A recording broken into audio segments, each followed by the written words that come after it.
Okay guys, just wanted to do a quick delivery walk around video for you on your brand new 2020 Colorado. Congratulations right off the bat.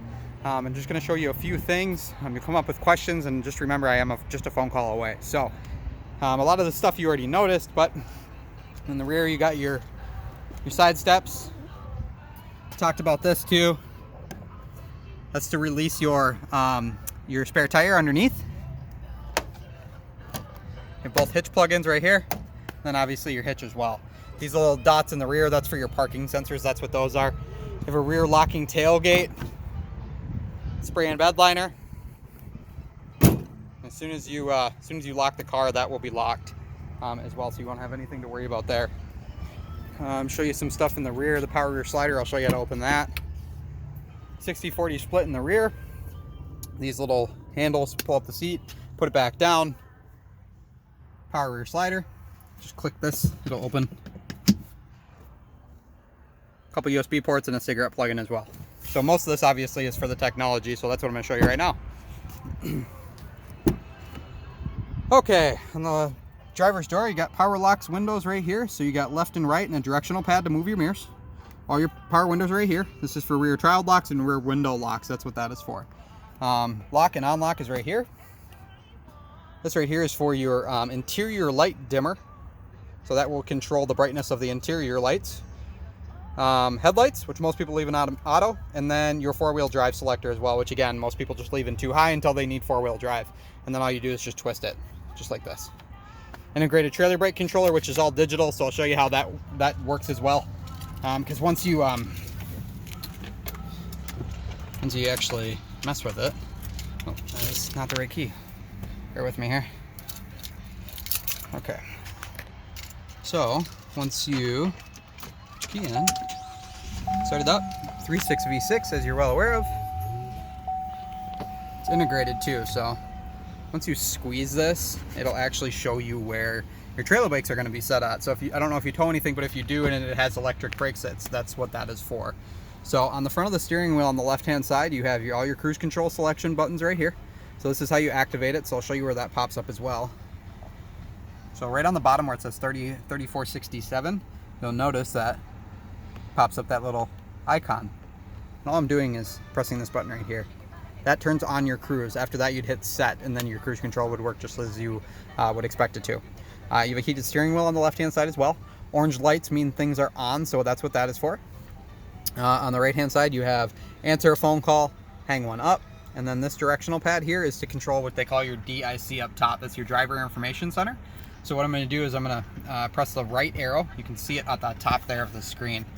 Whoops, right there. Okay. So I'm going to press the right arrow. It'll open your category screen. You have a home screen, which is just a digital speedometer. Your next screen is going to be your info screen. That's going to give you tire pressure, oil life, fuel efficiency, pretty much anything mechanical on the vehicle. And all you have to do is just scroll down. You'll be able to see everything that it's available on the vehicle. There's a couple more categories in here as well. There's hands-free radio controls, and then you have turn-by-turn directions, and then your radio controls, and then some settings, which again is going to be completely available on the big screen as well. So I'll do that last, but right off the bat, you'll notice that you have the wireless charge part, which I know you guys noticed. Just set your phone on there. As long as your phone's capable of it, you should have no problems there. Shifter obviously in front of that. You have a plus and a minus on the side. That's for the low gears. So what that means is that you could drop it down into L, which is beyond drive. So you'll see right here. So you got park, reverse, neutral, drive, and then L. Okay. Now you could shift through your own gears if you decided to. That's what that's for. So put that guy back in park and explain a couple more things. You have both auxiliary port or USB ports and auxiliary port in the middle. Cigarette plug-in. This is for your heated seats for driver and passenger. You have tow haul mode, so if you are towing anything, you're just going to want to activate that, and that's going to turn on that little icon on the left-hand side right there. Okay. Traction control. This is for your hazards. This is a rear bed light. This is hill descent control, so if you're towing something on steep grades, it actually won't allow you to go over 51 miles per hour, and that's just for stability and control. And then your parking sensors, which again are in the rear. If for some reason you ever wanted to shut those off, that's how you do that. Right in the middle right here, you got all your climate control settings, okay? So you have your fan speed, kind of where you want the air to come out, and then your temperature. So everything's digital. So once you actually move something, you can see it up here on the screen, okay? The radio controls and all the screen controls are the buttons above that. So your home button will bring you to this screen, which is just a quick screen, but if you press it again, it'll bring you to this, which you're going to become most familiar with. So right up here at the top, and I'm going to activate a Sirius trial for you, but you'll have AM, XM, and FM on the left-hand side. This is what this more is showing you. So if you click more, you can, I can go to Sirius and it'll populate on the left-hand side. Favorites are at the top, so you have 4 favorite screens. That's what the little white dot is showing you. So you're going to push and hold to save a favorite. So just push, it'll beep at you, and now favorite is saved. Now with that said, I was waiting to show you this. I don't know how well you can see this, but oh, perfect. On the back of the steering wheel on both sides, there's these 2 buttons, okay? On the right-hand side is for volume control. The left-hand side is to jump through your favorites. So once you press, you can see it up here, but I'm pressing the left button behind the steering wheel, and it's actually jumping through your favorites too, which is, again, on the screen right here. So just some hands-free radio controls. The sound is where you're going to find all your bass and your treble and everything like that. And then browse is really beneficial, not necessarily if you're using AM or FM, but if you're using like XM, Sirius Radio. It's really nice because you can hit this, and you can go into browse. It'll actually list every radio station for you with the name too, so you can just kind of find what you're looking for and go right off that screen. The phone settings, I'll show you. Let's go in here. I'm going to delete all these out of it, so give me just one moment here. So I'm going to go into settings, I'm going to go into vehicle, system, and then what I'm going to do is I'm going to return this to factory settings, so we can just reset everything so you don't have anybody else's information tied to your car. Okay, so I'll go back into phone. This is what it'll look like when you guys jump in, but what you're going to do to connect your phone is you're going to hit phone, you're going to hit add phone. It hasn't deleted these out yet, by the way, but it will. You're going to hit add phone and then start Bluetooth pairing on your phone, and it'll find your phone, and then all the calls and texts will come straight to the vehicle. So you just have to hit allow, and then your phone calls will come straight to the car. Okay. Wi-Fi hotspot, again, we'll talk about this in a little bit, but what it does is it'll actually create a Wi-Fi hotspot inside the vehicle, and then OnStar will offer you services to extend those trials. So if you want to do that, you absolutely can. Users are, if there's multiple drivers, you guys can set up different user profiles for like different radio controls and stuff like that. Now, a lot of people that are using that maybe have kids that are driving or something to that nature, but it's there if you want to use it. Apple CarPlay and Android Auto, we talked a little bit about. That's going to be to get free navigation into your vehicle. So if you have Apple, it's called Apple CarPlay. If you have Android, you need to download an app called Android Auto. And what it'll do is essentially you plug your phone into a USB cord, then you're going to plug it into one of these ports down here. And then you'll see those little icons turn green depending on which phone you have, and it'll be able to transfer a map up to that screen. So pretty cool, pretty useful, and it's free navigation, so that's a win. Apps. So you can actually download apps to this screen. It's called MyLink is the software that they use. MyLink is, or excuse me, I'm sorry. The apps that you can download on the screen would be like Spotify or Pandora or something to that nature. You can download CNN, you can download Fox Sports. It really just comes down to what's important to you guys. So again, it's just on there. It's an option if you decide that you want to add something to the back screens. Completely up to you.